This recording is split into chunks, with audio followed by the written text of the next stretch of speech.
சிறகடிக்கும் ஆசை தொடரில் சிங்கப்பூர் போகும் பிளானை எப்படியாவது கைவிட வைக்கணும்னு தீவிரமாக திட்டம் போடுறாங்க ரோகிணி. அவங்க சிநேகிதியோட சேர்ந்து கறிக்கடை மணியை வர வச்சு இந்த திட்டத்துக்கு உதவ சொல்கிறாங்க.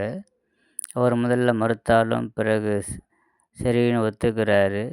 இதேமாரி அவர் வீட்டுக்கு வராரு. வந்து ரோகிணிகிட்ட பாப்பா எப்படி ஆயிடுச்சுன்றாரு. என்ன ஏதுன்னு கேட்கும்போது ஜெயிலில் வச்சு உங்கள் அப்பாவை கொண்டுட்டாங்க அப்படின்னு சொல்கிறாரு. அப்படின்னா நம்ம உடனே போய் பார்க்கணும் அப்படின்னு அண்ணாமலை சொல்கிறாரு. பாஸ்போர்ட் வர இப்போ தான் அப்ளை பண்ணியிருக்கிறோம் அப்படின்னு சொல்லும்போது மணி சொல்கிறாரு, இதுமாரி அவர் ஜெயிலில் வச்சு சாவடிச்சு அங்கேயே அடக்கம் பண்ணிட்டாங்க, நீங்கள் போனாலும் அவரை பார்க்க முடியாது அப்படின்னு ஒரு முற்றுப்புள்ளி வைக்கிறாரு இந்த விஷயத்துக்கு. முத்துவுக்கு மேலும் சந்தேகம் அதிகரிக்குது. எல்லாம் போயிட்ட உடனே 2 பேரும் பேசிக்கிறாங்க.